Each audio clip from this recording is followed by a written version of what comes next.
Hello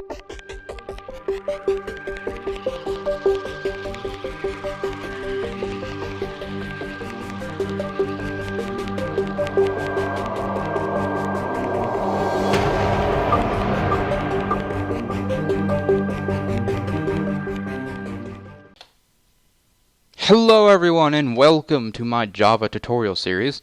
In this particular episode I'm going to be going over variables and variable creation within Java. Now I know that may seem like one and the same, but there's a lot to just variables themselves and less to the actual creation part than you might think. So first things first, if you don't already know, and this is probably going to seem really simple if you do know, but just to make sure, a variable is essentially sort of like a placeholder in both math and in programming. Really, for any language, it's just sort of like a placeholder value. You know, you assign it a value, and then you can add and subtract from the placeholder value. And Java or any language will keep track of what that value is, and you can do things to it like if it's a certain number, then you can do something, or if it's a certain letter, you can do something. And you can also like get input from the keyboard or the mouse or whatever you want and put it into a variable to, again, do things to it, and so on and so forth. Pretty self-explanatory, and it'll make more sense if you don't understand as we go through. So just pretty simple, I know. But anyway, so the basic steps to creating a variable in Java is pretty simple, really. First of all, you need to give it a name. So let's do something as if we were like making a game or something. Let's do something like player health. Whoops. All right, now this is giving us an error, but we need to give it a value. So let's go ahead and give it a value. Now we use the equal sign to denote equals. So we're saying this is equal to 100, and it's still giving us an error. Well, the reason it's still giving us an error is because we don't actually know what kind of variable player health is. Now, that may seem rather obvious to you and I that it's 100. It's a number. It's not a decimal. It's just 100. How is that so hard? But there are like 8 different kinds of basic variables, and I say basic because there are more advanced ones which I will cover much later in the tutorial. But there are 8 different kinds of what's called primitive or basic variables in Java. And these primitive variable types cover 4 different kinds of subtypes. There are integers, which if you're not a math person, an integer is basically sort of just a counting number that is not a decimal and is a real number. So something like infinity is not a real number, so that doesn't count. Something like the square root of -2 is not a it's not a real number, so that doesn't count. Just like 1, 2, 3, 4, 5, 100, 300. Negative numbers also count, so -7. Not decimals, though, and 0 does count as well. So those just basic, numbers. Those are integers. So there's integers, there's decimals, okay, not fractions. You can't do fractions in programming. You can do them in sort of like a format that is displayed as like letters and stuff, but you can't actually do just like 1/2. Like you couldn't do something like that. It just sees that as 1 divided by 2, and it would store that as 0.5. It's not going to actually store them as 1/2. So it would only do like math and then store it as a decimal. So you have decimals, you have integers, you have character values, and then you have true-false values. So those are your like 8 basic, or your 4 basic kinds of variables in Java. And so it doesn't know what kind this is, because technically, while 100 could be, it looks like an integer, it could also be a decimal, because it could also be 100.0. So it could be a decimal. Or it could even be a character value, which doesn't really, you wouldn't really think it to be a character value, but you could store it in sort of like a value of, I want to print out 100 to the screen, in sort of like counting number, not counting numbers, but like you have A, B, C, D, E, F, G. Well, you could also store the numbers in that same format of where you're not doing math with them, but you're storing them sort of as like a letter. So you're displaying as like a letter. And you can't really do math with those kinds of things. Java just ignores what's in in those kinds of values. You can't do math with them or anything like that. It's like a letter. So we could store it like that. Or it could be a true-false value, which we look at it and we're like, well, that's obviously not a true-false value, but it could be to Java. So we have to tell it what kind of variable this is. So if I drag this little internet page over here, there we go. So this is the list of all the different kinds of primitive data types and how to initialize them. These little black words here are what we need to pay attention to.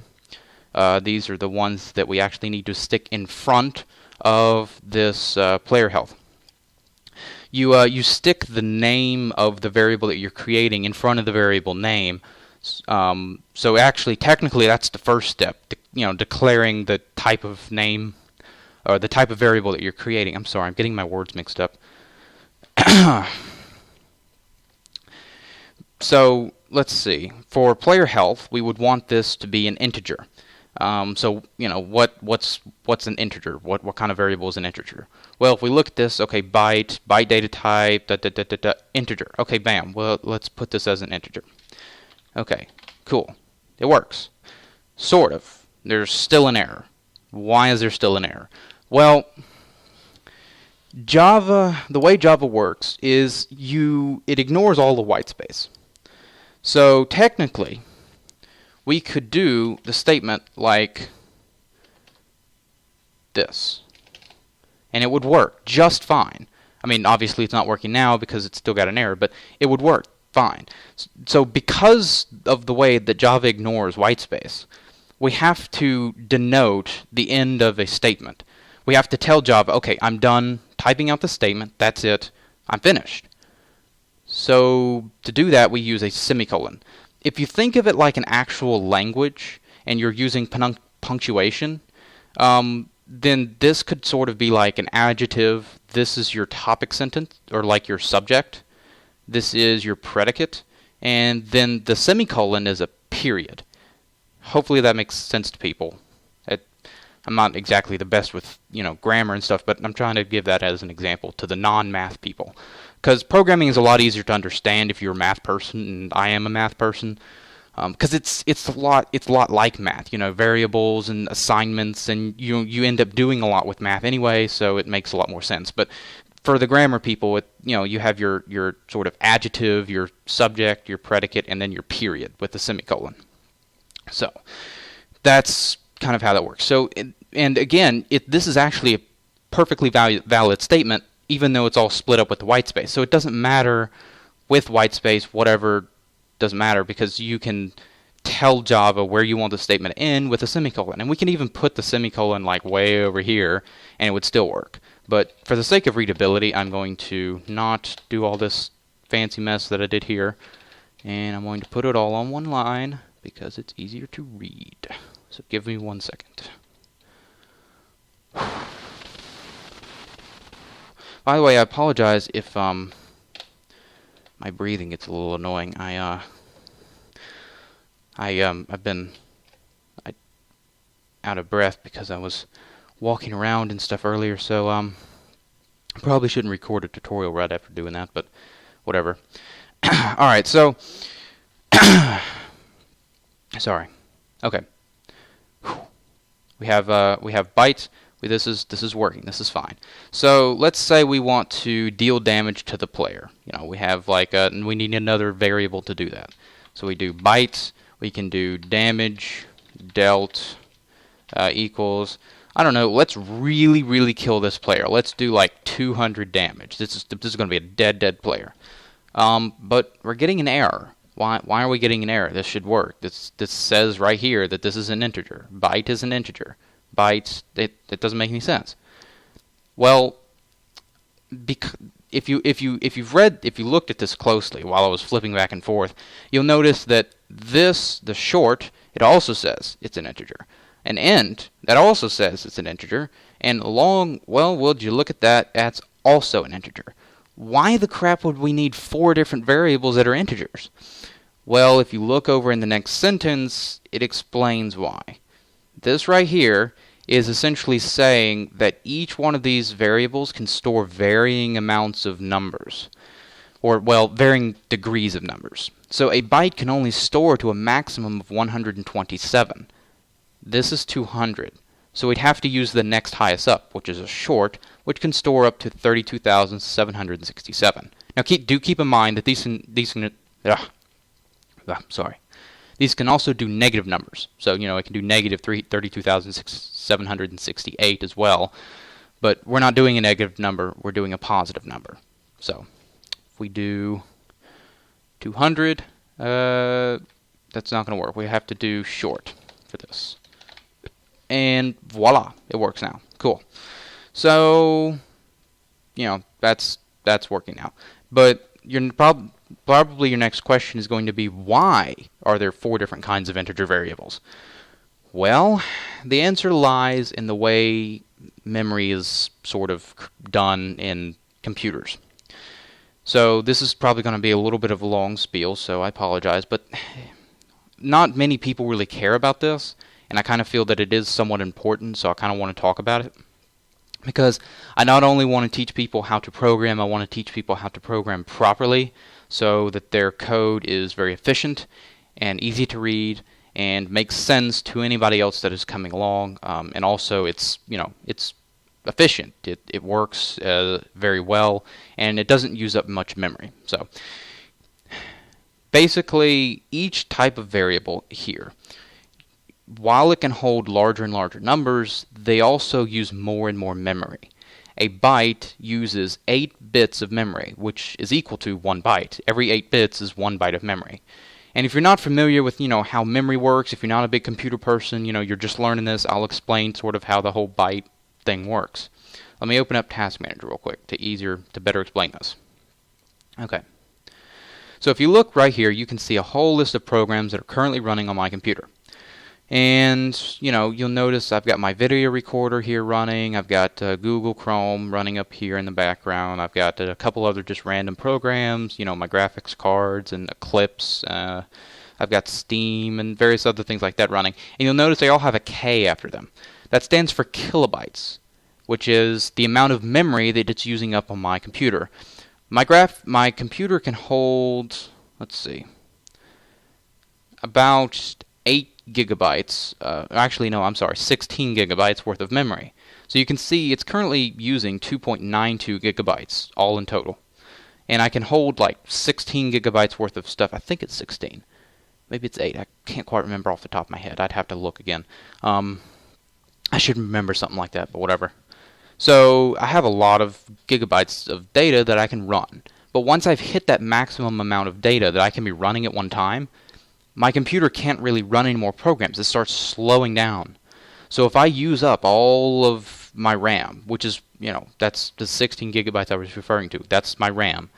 And it stands for random access memory. So if I use up all of that, bam, I can't really run any more programs. So this shows me how much memory each of these programs is using. And a kilobyte is essentially 1,000 megabytes. And 1 megabyte is essentially 1,000 bytes. So a kilobyte is 1 million of these little bytes here, which means that this is not very much memory at all. Now a gigabyte is 1,000 kilobytes, which means that one of these bytes you'd have to have 1 billion of these little bytes here to use up all of 1 gigabyte, and I have like 16 of those. So no big deal there. But even still, you can see some of this Java right now, just Java. Because having Eclipse up means that you also have to have all of the Java stuff up as well, which means all the libraries and all the variables and stuff in there. And even though there's not many variables in there, technically, it's still using up like 293,400-ish kilobytes, which is a lot of bytes. So you have to really kind of be careful about just not using like the longs, say, well, I don't want to worry about all this stuff, so I'm just going to use longs for every variable because it's 2 to the 63rd, which is like a trillion. So no big deal, right?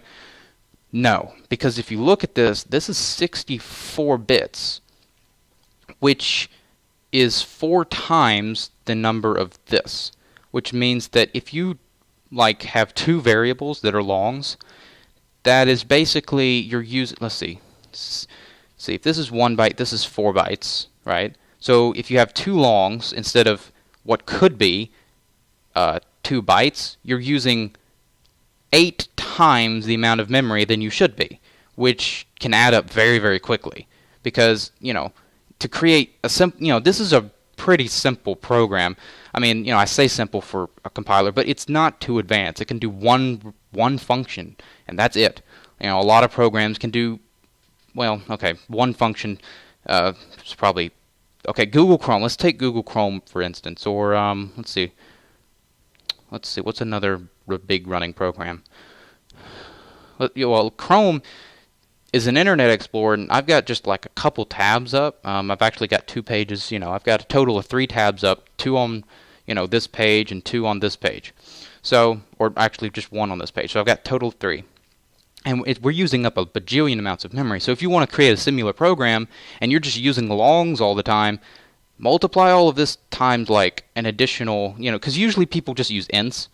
So that's usually what people use. So multiply that by 2, all of this memory here, and that's what your program would be running with just 3 tabs open. So you got to be real careful about the whole memory thing, because small programs it doesn't matter, but if you're making something big, it does matter. And you may think that people don't care about that, but they do. They do look at that, and it can make a huge difference changing something that should be a byte. Changing something that is a long to a byte.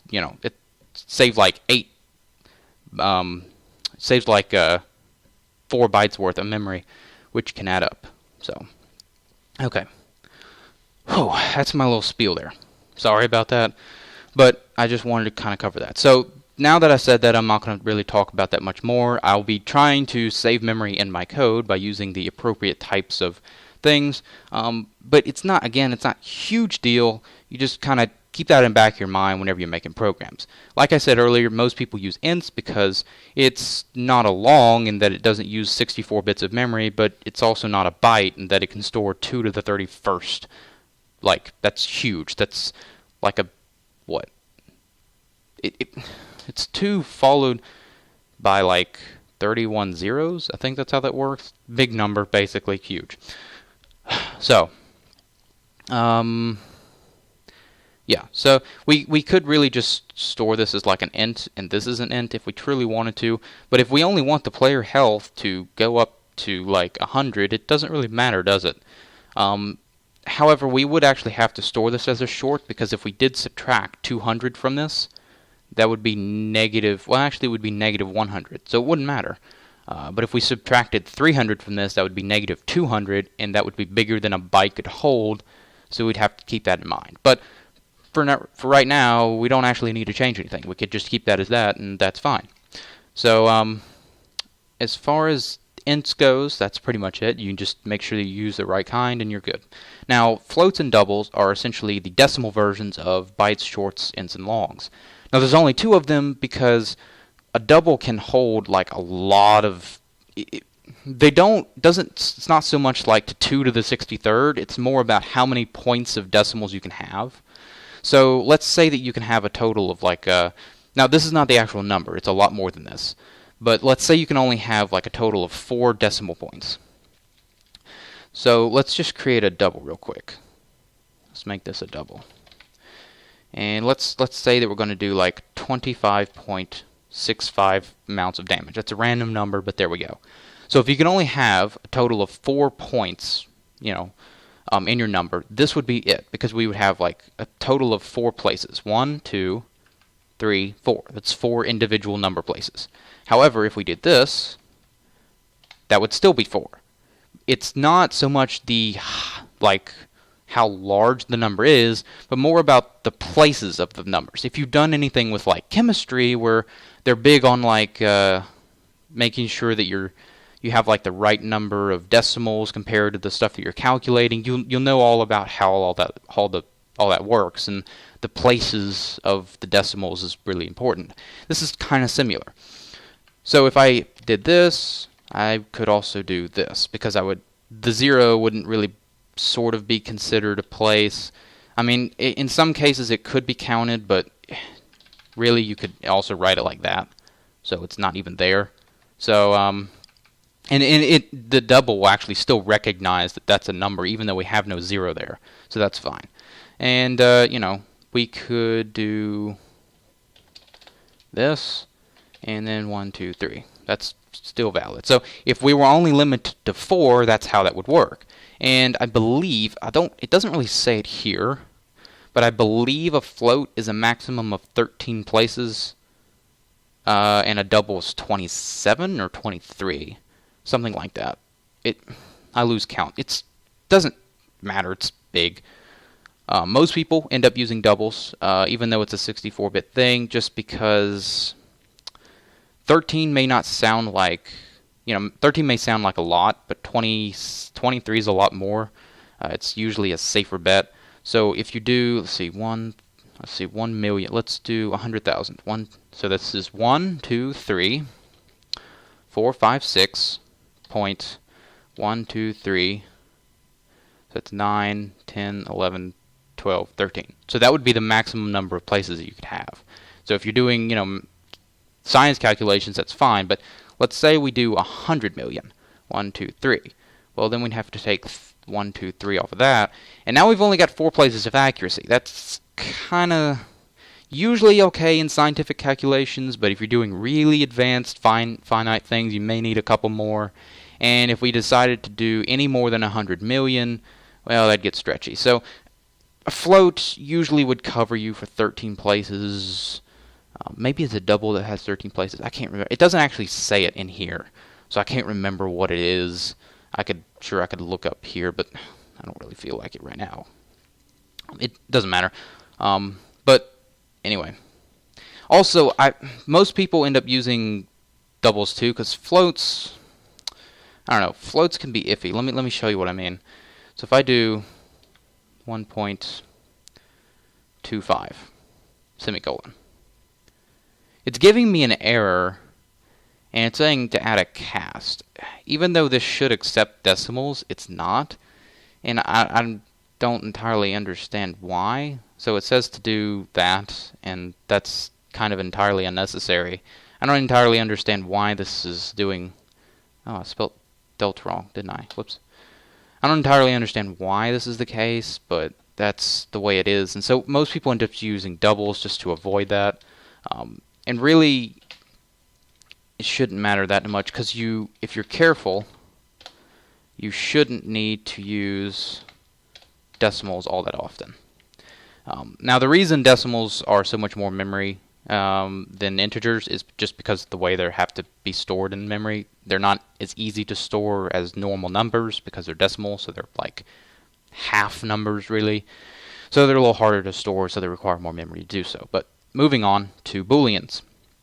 Booleans take up only a single byte because they are a single value.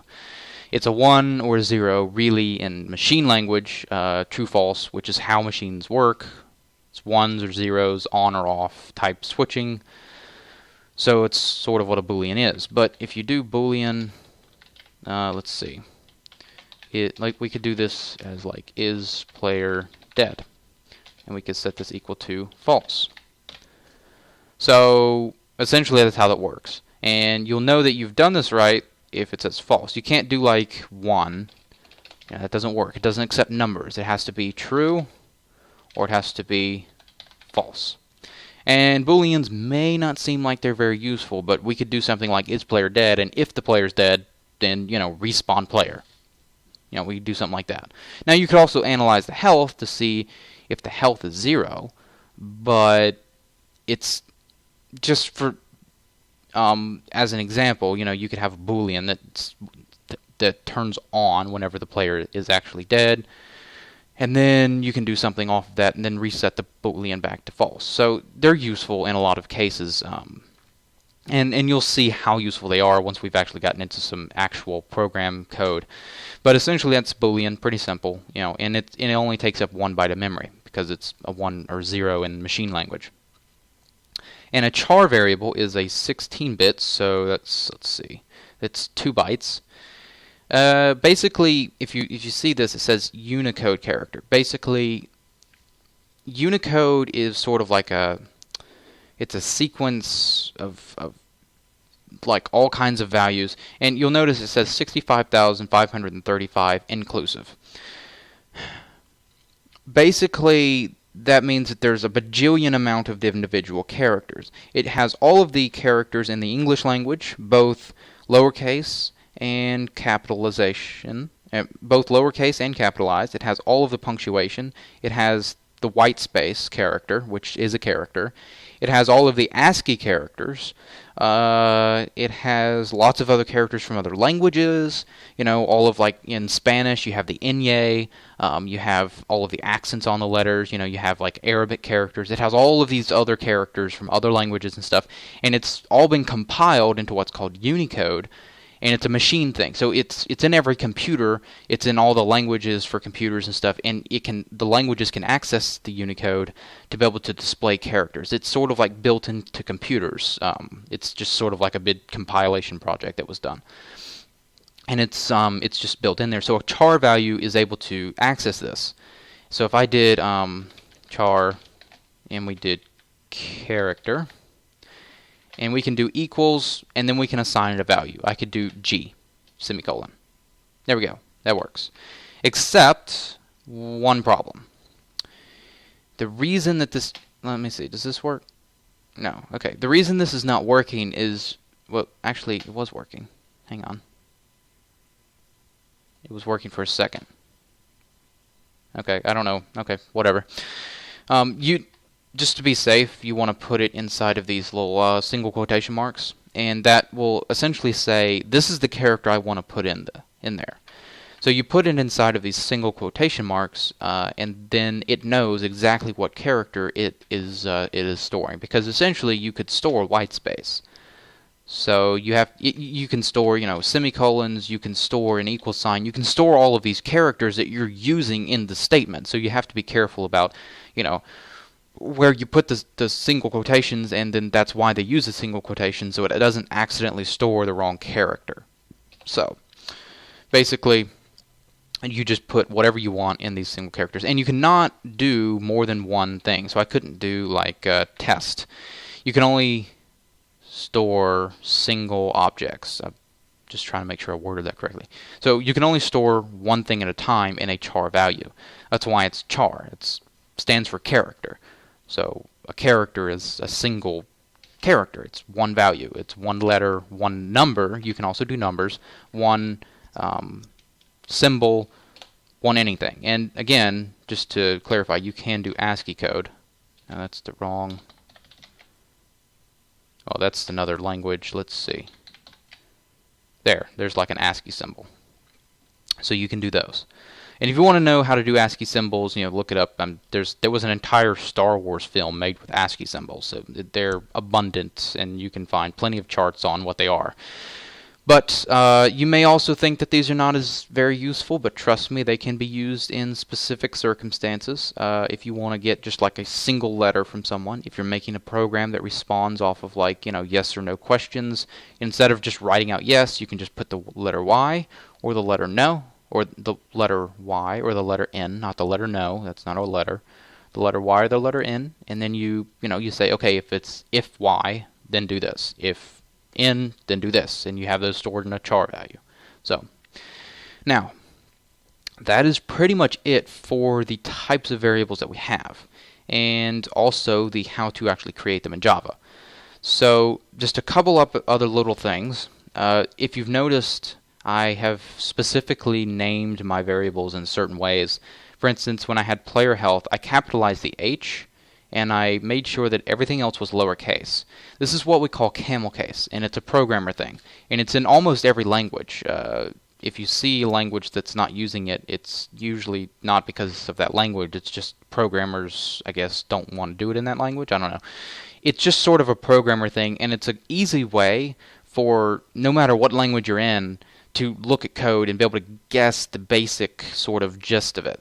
So, for instance, variables are always done this way. They're always done starting lowercase. The first word that you create is lowercase. So in the case of character, the entire word, all lowercase. The beginning of the second word is capitalized. For instance, in player health, the H is capitalized, but the rest of the word is lowercased. And if you have to do a third word, that word is also capitalized, the first letter, and then everything else is lowercase, and it just continues that way. So that's what's called Camelcase, because it's, it's like down, up, down, up, down, up, sort of like a camel. It has the humps. And it's just an easy way for whenever you're scanning it to say, okay, these are variables, these are variables. And if you notice, this word up here is started as a capital word. And it's a single word. It started capitalized. So you can kind of see that that is different than everything else. And I'm not going to explain what it is, but it's a class name. Classes are much beyond the scope of this tutorial right now. It'd be far too complicated to explain. But I will explain them much, much later on. And then this word right here is main. I'm not going to explain that either right now, but it's a method. And that's all lowercase as well, like a variable. So you can kind of see that certain things are done in certain ways just to make it easier. You don't have to do it like that. It's not required by Java to do that. I could do this all capitalized if I wanted to. I could do player health just to spite everybody. I could do player health. Ha! That's what I'm going to do. However, first of all, it's a little harder to read. So, you may want to put something like that in there to make it a little easier. And secondly, that's actually how you do constants. So if the value is not going to change at all, like, you don't want the player health value, to maybe change at all, I don't know, for whatever reason, then you're going to write it all capitalized so people know that that's different than every other variable. Because most variables are going to be changing all the time. But if it's a constant, then it's not. So, there you go. That's its own type of thing in and of itself. And while you may say it's a variable, someone else looking at your code may get a little confused about the way your code is written. So, anyway, that's sort of just a little guideline on how the niceties of programming. Now, there is one other variable I did want to discuss. I wanted to save it for last. It's called string. Well, before I get to that, I did want to point out something. All of these words that you see that are in purple, like byte, false, public, class, static, void, boolean, char, all this stuff. I pointed the wrong ones when I'm saying them, but whatever. Those are purple because they're what's called reserved words. Now, there's, I think, maybe like 100 or so reserved words in Java. And basically, you can't name your variable a reserved word. That's why they're purple. And they're also purple to let you know that they're serving a programmatic purpose. I think I said that word right. I don't know. Basically, this byte is serving a purpose as declaring that the type of variable you are using is a byte. That's what that's saying. And player health is just the name of a variable. It doesn't actually serve a purpose in the program other than to name your variable. But something like class is declaring that this is a class type object. Or something like public, it is saying that this is a public thing. It's available for everybody. So they're serving programmatic purposes. False, it is saying that this value is false or this value is true. So reserved words you're not allowed to use as variables because Java would see that, and if I said like something like true, well, then Java gets confused because it's like, hey, you have true equals true or true equals false, but then what's the name of the variable? I'm confused, and it gets all confused because it thinks that true is the value that you're assigning, and then you're assigning true equals false. So first of all, that's confusing, and then it doesn't have the name of the variable that you're trying to create, and blah, blah, blah, blah, blah. Don't do it.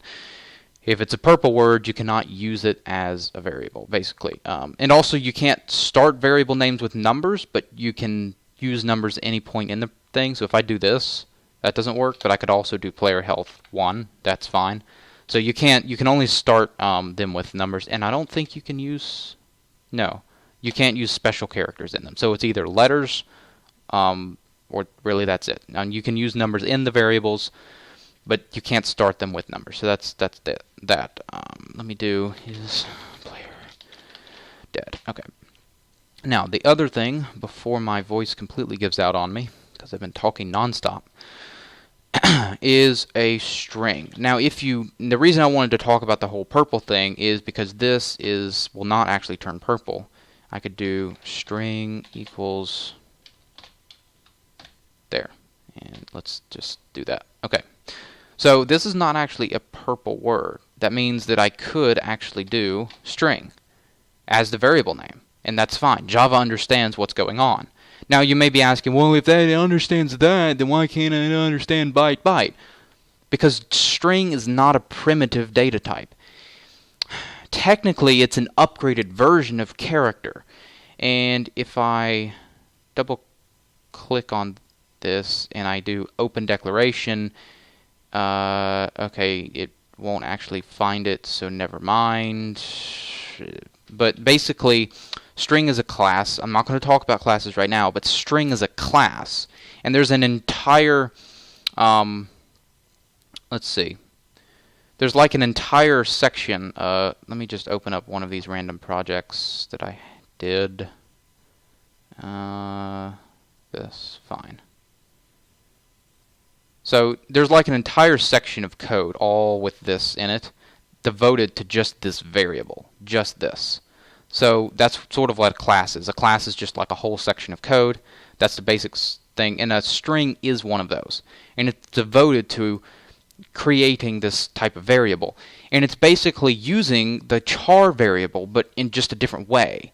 So it sort of does its own variable creation as you're creating strings, and it's kind of doing everything for you, which is why it's not a purple word, because it's, you know, it's not a reserved word. It's not like a basic form of a variable that is hardwired into the raw code. It's just a class that some other programmer created. Probably not even when Java came out. Java is, it's the latest version's version 8, so strings weren't in the first version. It was created much later on, which is probably why it's not just hard-coded raw into the default Java stuff. But at any rate, what you can do with strings is, like I said, they're an upgraded version of characters, so you can put entire sentences in them. So this is an example of what you can put into string variables. You can put anything you want in them. And again, white space, if you want, you can do enter. And the reason I can do enter is because Java ignores white space. So as long as I put this little plus sign, and which essentially the plus sign means that you're adding whatever's on the next line to it. If I took that off, it would give me an error, because it's like, okay, there's another set of quotations. I don't entirely understand what's going on. But you could technically do this. Let me fix all this. Okay. If I went to the next line. No, stop adding new lines for me, please. If I do this. No. No. Geez. Java is wanting to be annoying. There. Okay, that. No. And. Okay, so no, that's not going to work. Okay. So with strings, there is the one exception of you can't just leave the line open, so you do have to actually end the statement with the quotation, then add the plus sign, then continue on to the next line, and then add your semicolon if necessary. So I just wanted to verify that that was how it worked. So you do have to do, you know, something like that with the plus sign and then the next set of quotations. But aside from that, you can put as much stuff as you want into a string, and as far as memory goes, they adapt. So, oops.